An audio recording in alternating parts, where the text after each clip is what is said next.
So guys, today, welcome back to Tower Defense Simulator. Today, we're doing another speed run, beating the first place world record on Abandoned City. Now, this was the first video on this channel that I actually beat the record of. But we are back again because my record got beaten by this guy from Poland, and he's specifically beaten every single one of my records. I don't know why. But anyway, so today we're going to be beating his. So starting off, we got some assassins and some farms. We're doing quite well. We're taking them out quite easy. Wave 3, don't need to do anything, just a bit more farming. And we're also going to be using Brawler. So it's going to be an Assassin Brawler strat, which, in my opinion, is one of the most overpowered things you can do in this game.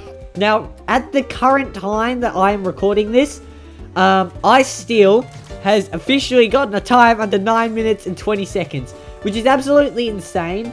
My goal is to get under 9:35. That's the current record for this map.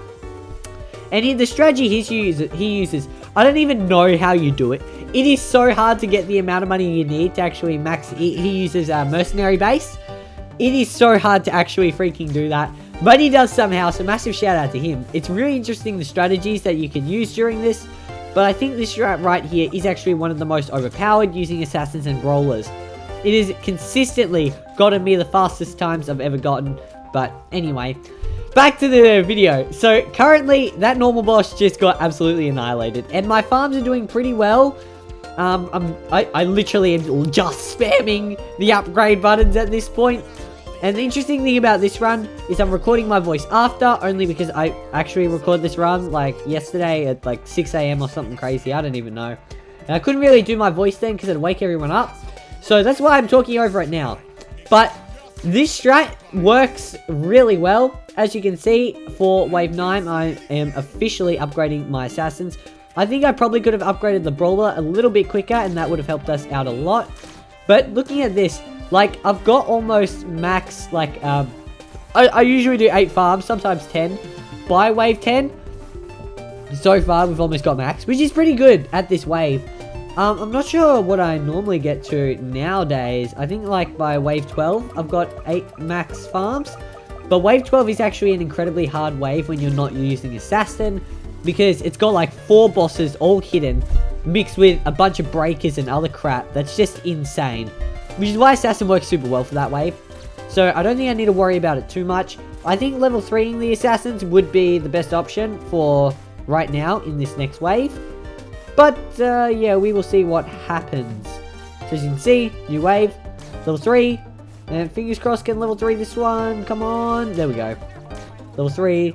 And do I upgrade the last one? I can't remember. Oh well. We should be able to take out this wave anyway. It really does get difficult though. Wave 12 is one of the most consistent struggles I've had while speedrunning, to be fair. So, like look at that. They actually, that got far. That got far. But I got my commander down at Wave 12. I think that's the best strategy. A commander at Wave 12 is just something that you need, even if it's not level 2 yet. But just a commander down there by Wave 12 is overpowered, and that's something that you need to have. I might make a website with like different speedrunning strats. I think that might be helpful. Or like a YouTube playlists, like just explaining how speedrunning works and how you want to farm and kind of things like that. And how you want to determine what to upgrade and what to not. So as you can see, I've literally, some of my assassins are level 1 and others are max level. So that's, I don't know. Usually I like to have them all around the same level. So if I max 1, that means all the others are level like 3 in this case. And I will not go to the next level unless they're all that level. But that is just not a good strategy. And I think maxing 1 while keeping the rest like level 1 and level 2 is a good idea. Well, of course, it allowed me to beat the record. So, yeah, I definitely think that is an overpowered strat to be using. And as you can see, breakers just stand no chance against this. We've got 2 commanders, which mean we can pretty much chain. 3 commanders, you don't really need it. It's better to have 3, but you don't need it. If you're good at deciding when to chain and when not to, 2 commanders is literally all you need. It doesn't really matter. So as you can see, I'm waiting. There we go. Now I'll use it.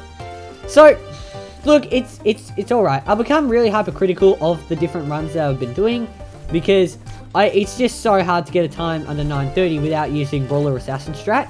I've been trying a few different things, like my last run I tried using other towers, and surprisingly, I got 9:40, which by using not assassin or brawler.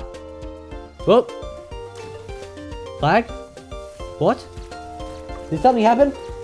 I don't know, there was a bit of lag there. Maybe that was on my end. Okay, anyway, let me continue. So, without using assassin or brawler, that was a really good strategy because it actually got 940. And that's a really good time. Usually, like, I'm getting... This was, what was it, 928? Which is an insane run. Don't get me wrong. And that's like 12 seconds off what I did with other towers. But it just means that if you start with assassins for the first few waves and then move to another tower, you can literally just get a really good time. And if you can master that, that's why Ice Steel, he's done really well with the towers he's been using. And if they do, if Ice Steel and Raiden, shout out to you, man, legend. He might be watching this run. If he is, though, his strat's insane. Genuinely. He got 9 minutes 30 seconds on a speed run on Cyber City without using skill tree. That is literally beating my current Cyber City record. It's like 32, I think it was. Which honestly, I could beat that now, but pretty easily. But without skill tree, him beating that is absurd and just freaking insane.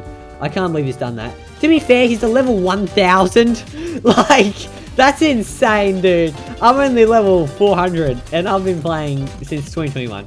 But I definitely think that his strat is something we need to look into a bit more, like the speedrunning community.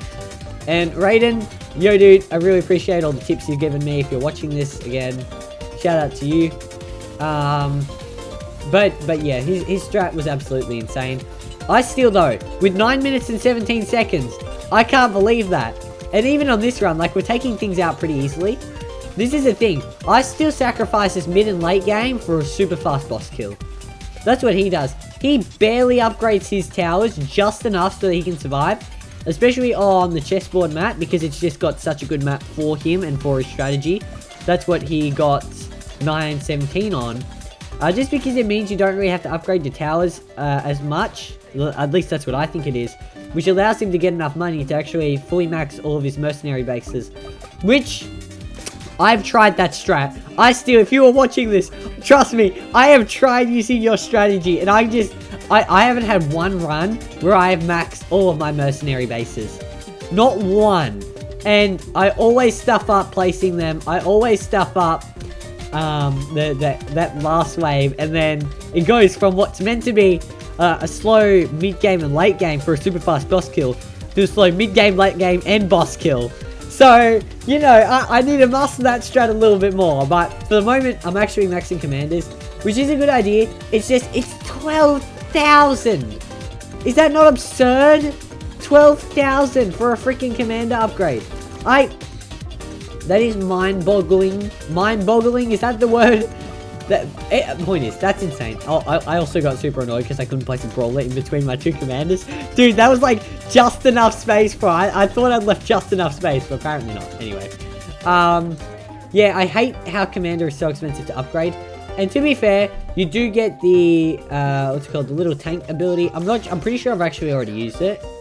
I'm pretty sure they're on their way, which is what helped it make this run a little bit faster. I think I did that. I think that was part of the reason for maxing commander. Yeah, so you want to send those tanks on like, wave 24. As you can see, we're on wave 25 now. But like, yeah, dude, that's just, it's such an expensive freaking upgrade. And when DJ... Like, DJ, I need to get max earlier. That's the thing. I need to have at least one commander by wave 11. That's what I need to remember. Or wave 12, I mean. And, like, a max DJ by, like, wave at max 18. But it's just like you sacrifice either upgrading farms or upgrading DJ. That's the issue that you face for speedrunning. But as you can see, like, those slow bosses are not getting out the front door. And that's because the brawlers are knocking them back while the assassins are doing the damage. And right, that center point right there is where everything can reach. You've then got the ACP tanks coming in, and you just annihilate the boss. You killed it. I think I killed it in like probably just more than 5 seconds that run, which is pretty good. Ice Steel, he kills in like 2 seconds. But anyway, guys, that's the record for today. Let me know what you think and tell me your strats. Thank you all for watching. I'll see you dudes next time. See y'all!